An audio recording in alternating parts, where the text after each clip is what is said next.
Welcome back to the studio. You're watching Eye on Africa here on France 24. I'm Shona Bhattacharya. Thanks for tuning in. These are top stories in this edition. A partial sigh of relief. 21 Chibok girls were freed from the grip of Boko Haram this Thursday, many of them with babies. Nigerian officials say the breakthrough will help recovering the 997 girls who remain captive. A last-ditch attempt to stop an anti-corruption report from coming out. South Africa's President Jacob Zuma filed a court injunction a day before the country's anti-corruption prosecutor steps down. And crying out against censorship in Kenya, filmmakers want to shut down a proposed bill that would give the country's film regulating body greater powers to monitor content. Back with their families after close to 2.5 years held hostage by Boko Haram. 21 Chibok girls were released this Thursday after secret negotiations between the Islamist fundamentalist group, the Red Cross, and the Swiss government. Many of the rescued girls are reported to have babies as they were forced to marry Boko Haram fighters. It's believed they were released in exchange for top-level Boko Haram prisoners, though Nigerian government officials deny it. Please note that this is not a swap.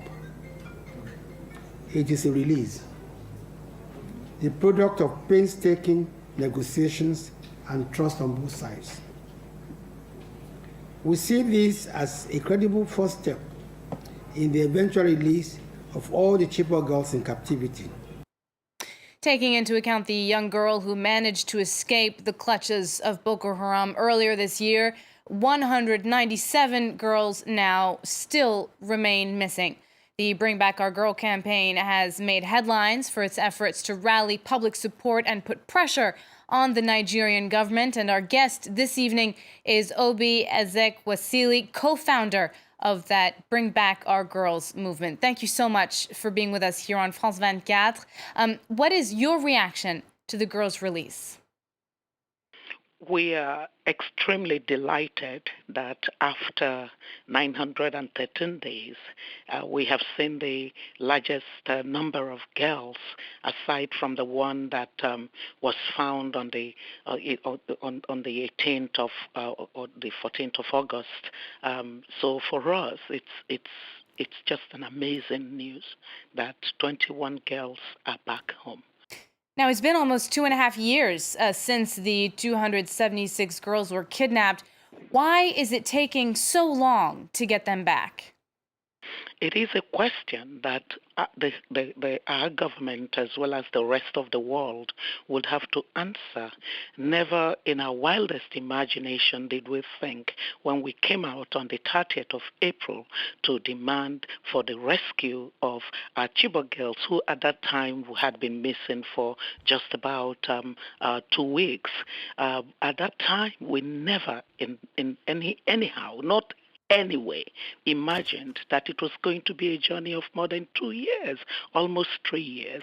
We believe that our first government, under which administration the Chibok girls were abducted on the 14th of April 2014, really failed the girls. However, we also felt that upon taking over responsibility of the state, that the new administration needed to reinforce every measure to getting our girls back. It's taken another almost 500 days afterward for at least 21 of them to return. We believe that this is now the time for the fiercest urgency in every effort at getting the remaining 187 schoolgirls. Their only sin was that they dared to get educated. We can't afford to fail them. Now, Ms. Ezekwesili, tell me, do you condone the exchange of high-level Boko Haram fighters for hostage girls? We have not been told what the conditions were for the release of our 21 girls. One thing that I do know is that there have been instances, including in Europe and in America, where all kinds of negotiations happened in order for nations to get back their prized citizens. We will have to wait until we know the fuller details. Thank you so much for joining us on Eye on Africa. You are the co-founder of Bring Back Our Girls. Thank you once again for speaking to us, Obi Ezekwesili. Seeking to stall a potentially critical report, South Africa's President Jacob Zuma asked a court to halt the release of an anti-corruption investigation that's set to come out on Friday. The country's public prosecutor is set to publish her findings on the Guptas, an Indian-born family accused of using their close ties with the ANC president to influence cabinet appointments. This is the second time this week that Zuma has tried to block the report's release. From Cape Town, France 24's Aisha Ismail joins us now for more. Aisha, why does Zuma want to stop the release of this report?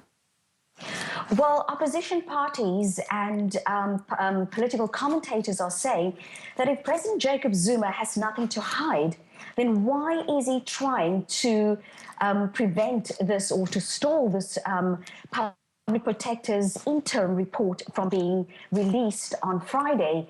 Now, the Public Protector, Thuli Madonsela, has been investigating the controversial Gupta family, believed to be closely tied to President Jacob Zuma. Now, the allegation is that the Guptas tried to appoint ministers in President Jacob Zuma's cabinet into strategic positions so as to influence the awarding of lucrative tenders.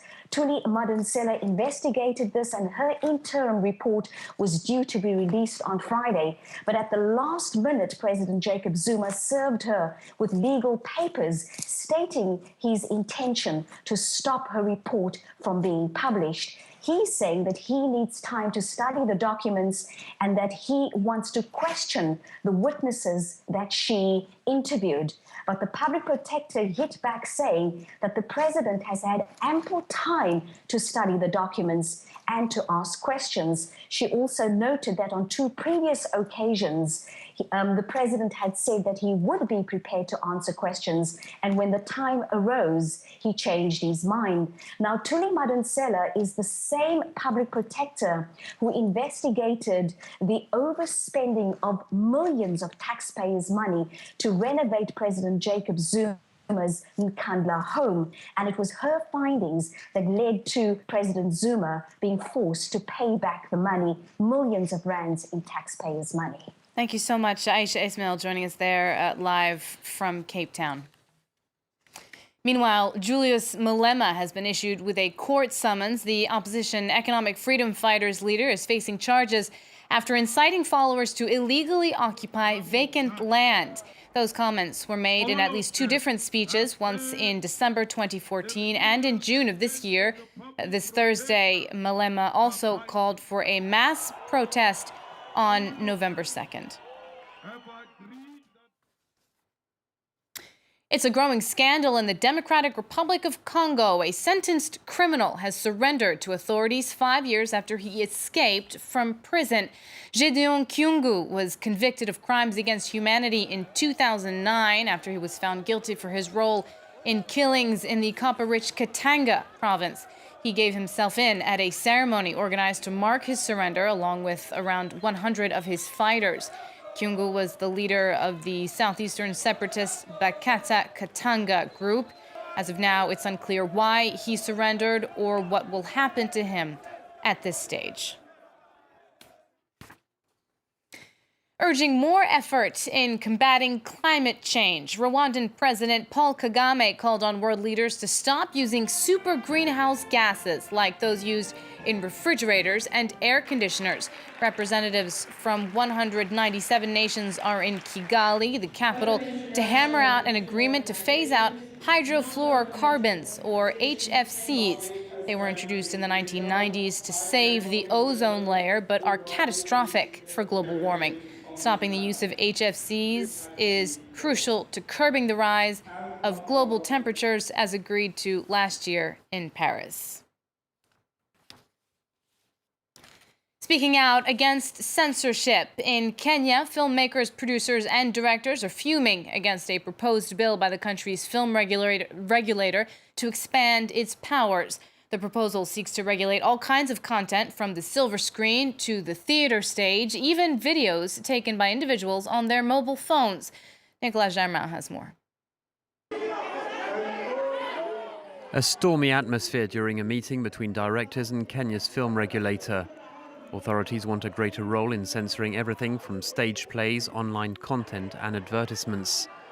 The new bill would lead to fines of up to $20,000 or jail time. Our principal objective is to protect children from harmful exposure. I think we'll be lying to ourselves if you say there's no bad content in the media, that children are okay, leave it to the parents. The government has a duty to set the benchmarks and the guidelines. Creatives are worried. They say the bill is vague and open to abuse.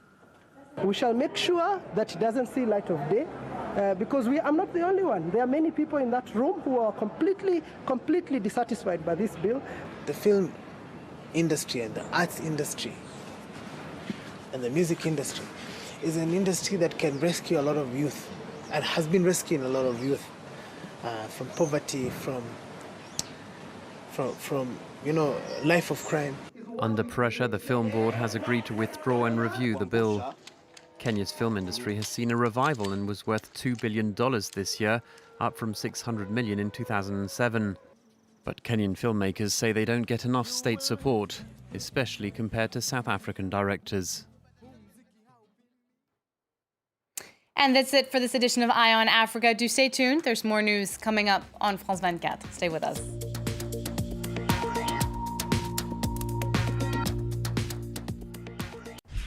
L'Afrique qui bouge, c'est tous les soirs sur France 24. Here on France 24, we track the twists and turns of the global economy for you. نافذة فتحتها لنا ولكم France 24 كي نناقش عالم المحرمات. So many of us are French or half French or have just been living here for a really long time, and that gives us a unique insider's perspective. Ce qui est vraiment sympa à France 24, c'est qu'on produit vos émissions partout dans le monde, même dans les endroits les plus reculés. Ça, c'est vraiment top.